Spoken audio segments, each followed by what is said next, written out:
Welcome into the Paul Farrington Show, a solo record for Paul today. Next week, we should be getting back Ziggy, Jack, and producer Zach. Everybody going all at once again. It's great when the whole crew is here.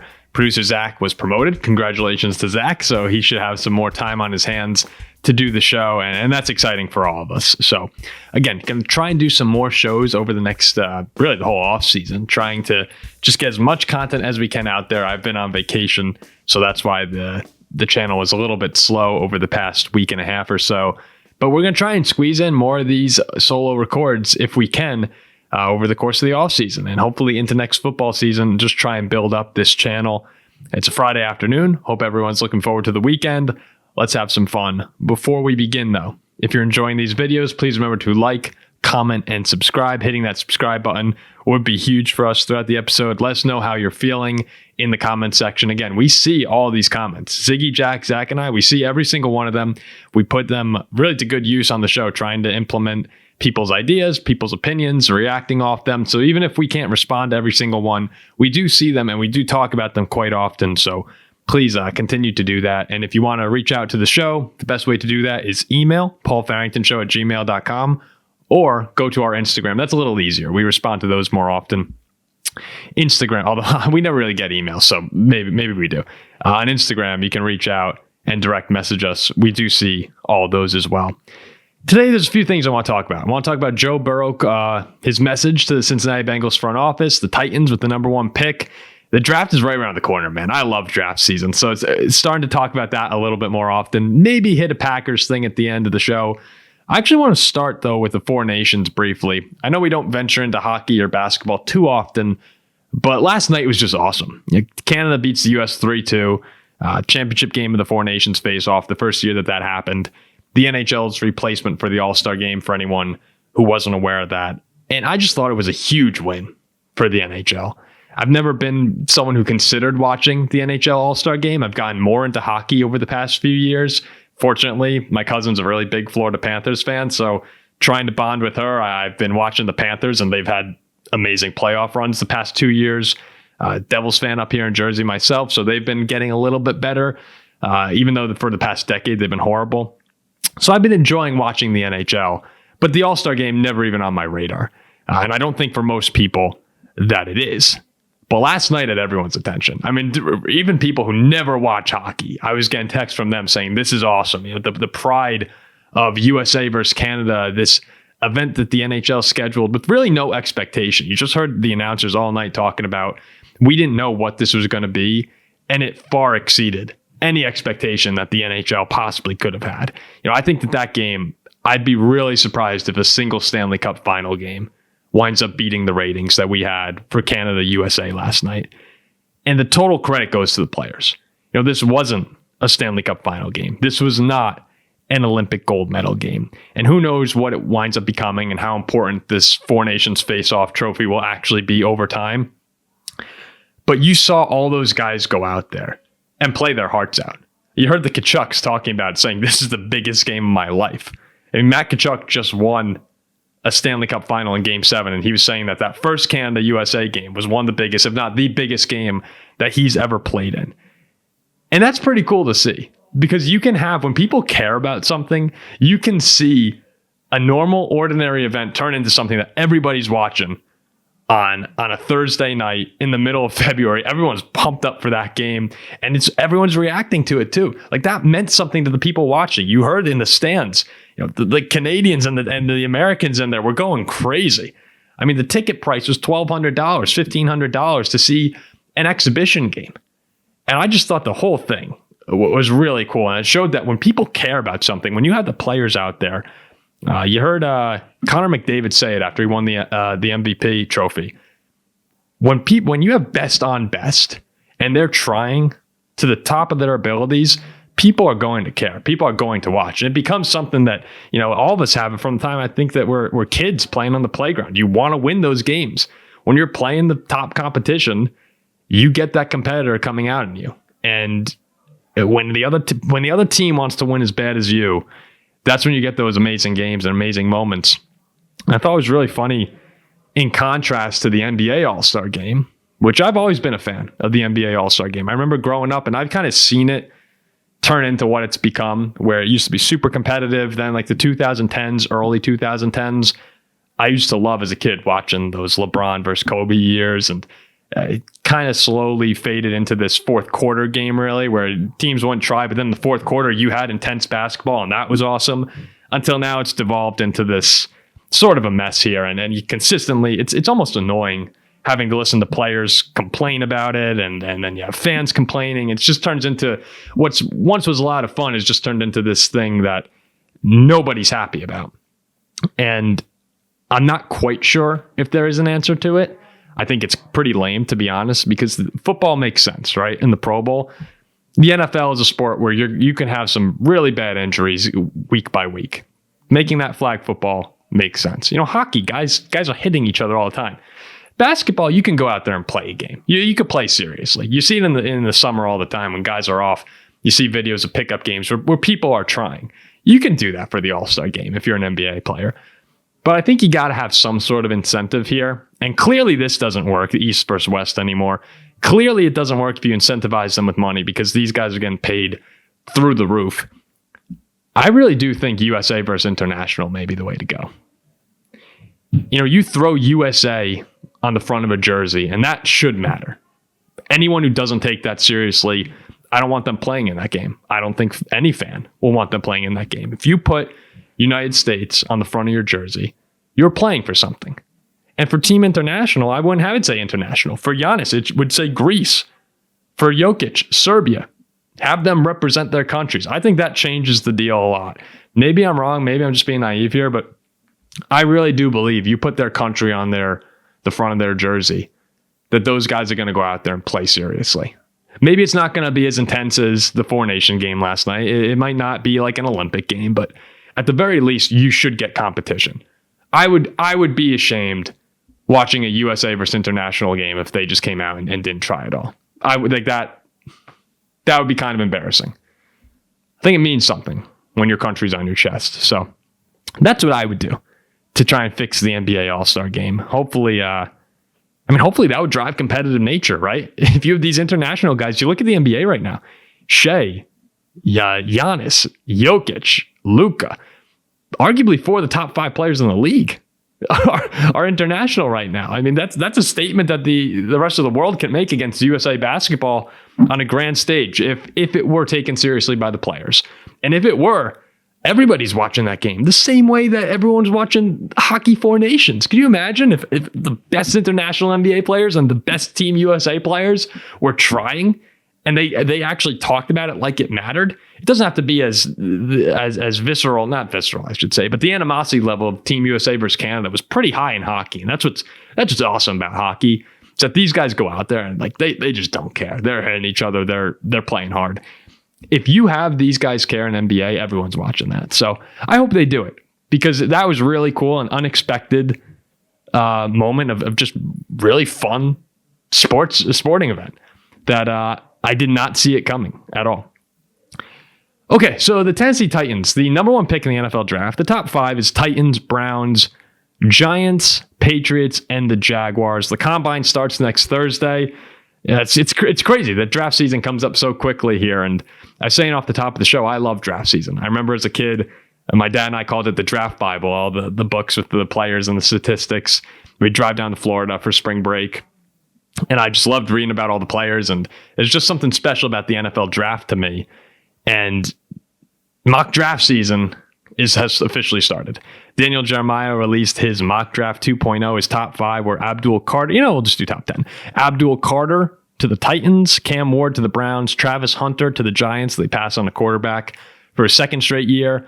You get Will Campbell, the tackle from LSU, to the Patriots. Mason Graham, the defensive tackle from Michigan, to the Jaguars. The Raiders at 6 go Shedeur Sanders. Jets, Tyler Warren, tight end out of Penn State. He's a beast.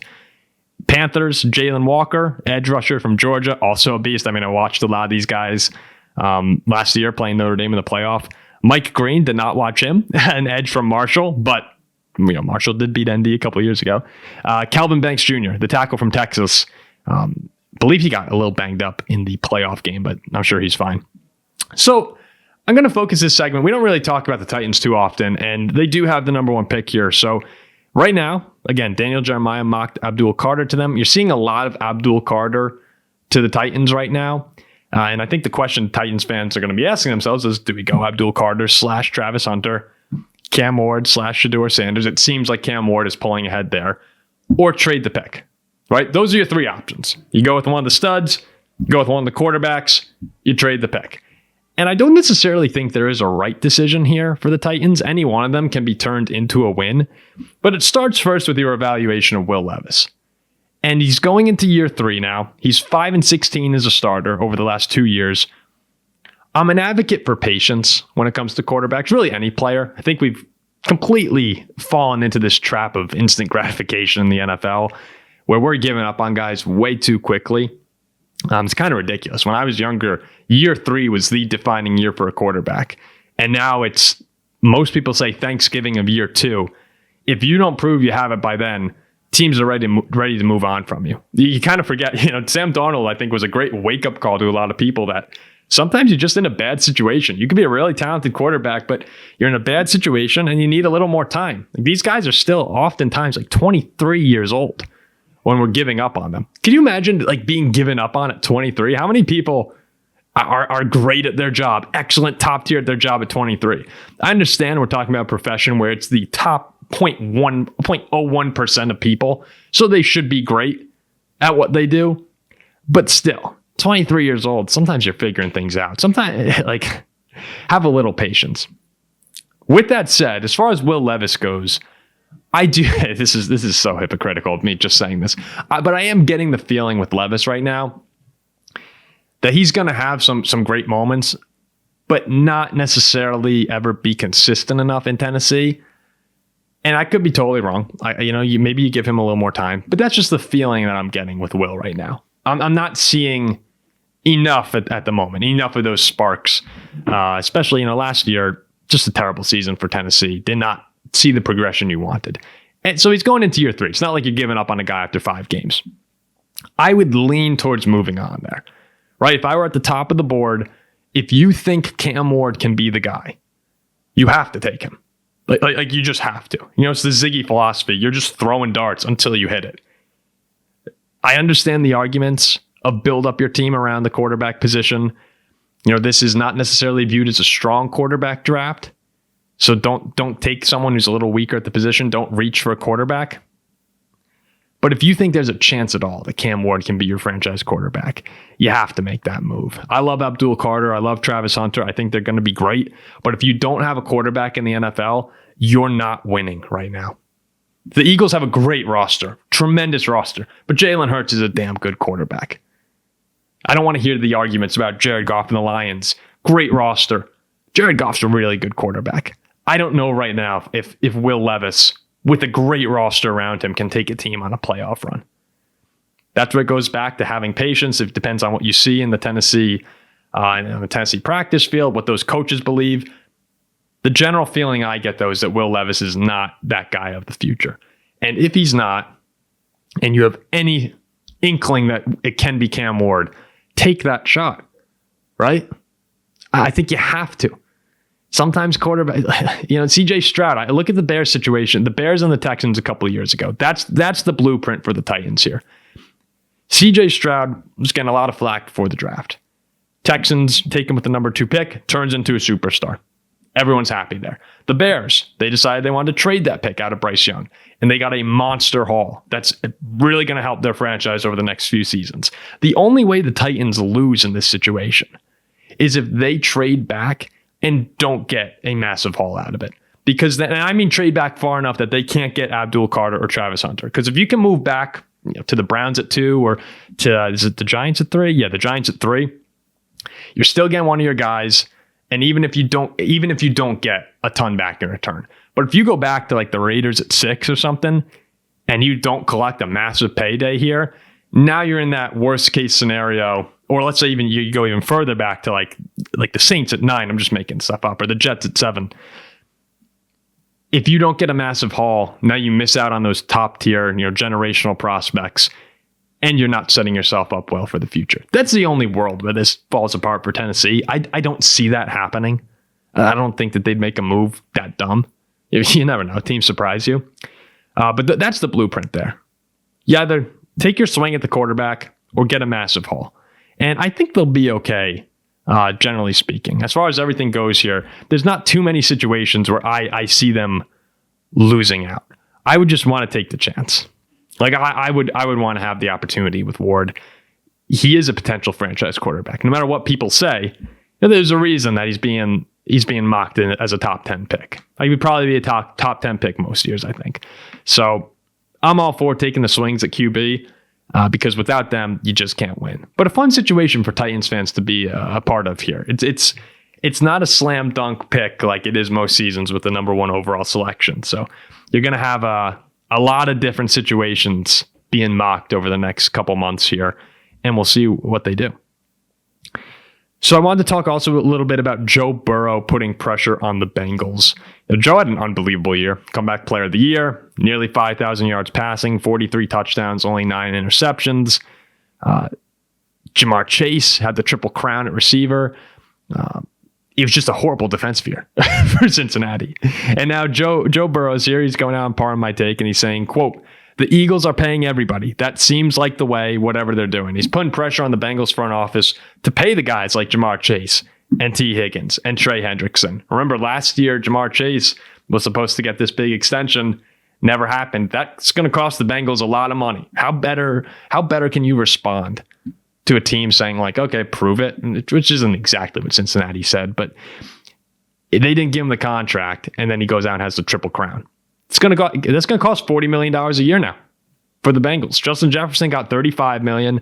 Jamar Chase is going to get $40 million a year with Cincinnati, and it's deserved. Given where we are in this market for receivers, you could say they're overpaid, but given the market we have, yeah, he's going to get $40 million. So Joe Burrow is saying, I want my guys to get paid here. That's how the Eagles did it. It's working. And I understand Joe coming out and saying that you want your guys to get paid. Chase, Hendrickson, Higgins, unbelievable players. Hendrickson's one of the best pass rushers in the game. T. Higgins would probably be a number 1 in most places. Probably. You never know until you're there, but T. Higgins is a special talent at receiver.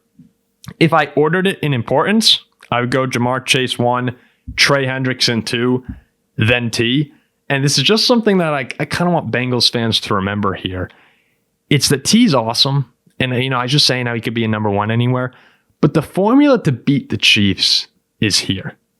It's pressure, pressure, pressure. Think about the 2 games that Patrick Mahomes has looked horrible in the Super Bowl in front of everybody. The Bucs and this Eagles game. What was the common factor? They beat the crap out of their offensive line. The Eagles were in his face all day. The Bucs, and that was a great offensive line too, that the Eagles were dominating. The Bucs game, you can make the excuses with injuries, bad offensive line for Kansas City, but they were in his face all day, and they blew up that Chiefs offensive line and dominated.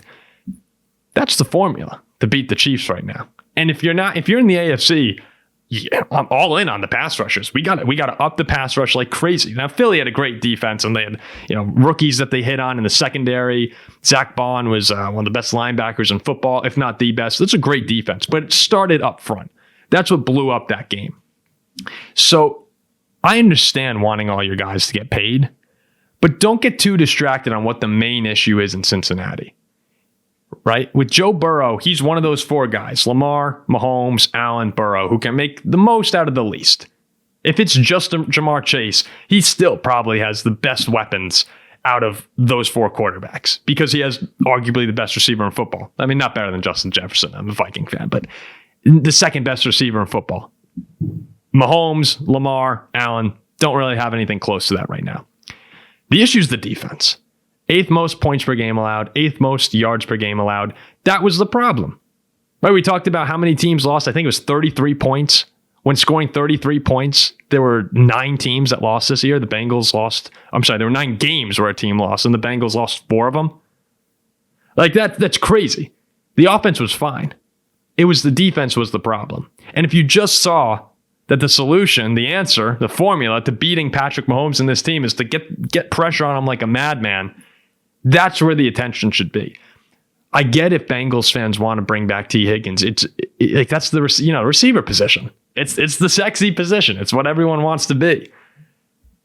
and it gets a lot of attention. But the key here is getting that pass rush locked in. So if they lose T. Higgins, I know a lot of Bengals fans will be upset, and maybe it'll take a little bit to adjust. But I really think these AFC teams, like, wake up. The signs are right there. If you save all that money on T and can go after an extra pass rusher or two, that defense has to be improved. Doesn't matter how many points Joe Burrow is going to score. You saw it this year.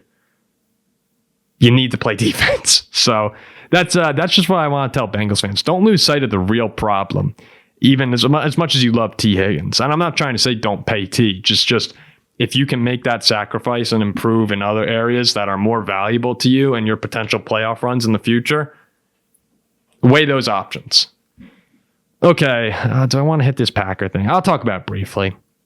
I just saw a Sports Illustrated article, and they were talking about Jordan Love, whether or not 2025 would actually be the breakout season for him. And I want to do some more research on this, but it kind of makes sense. They were arguing that he's a prime candidate to be back in the MVP discussion. And Packers fans are probably sitting back, rolling their eyes, going, here we go again, listening to Jordan Love's going to break out on the Paul Farrington show. I'm not going to come out and just say, yeah, he's an MVP candidate. I'm not trying to hoodwink people or anything.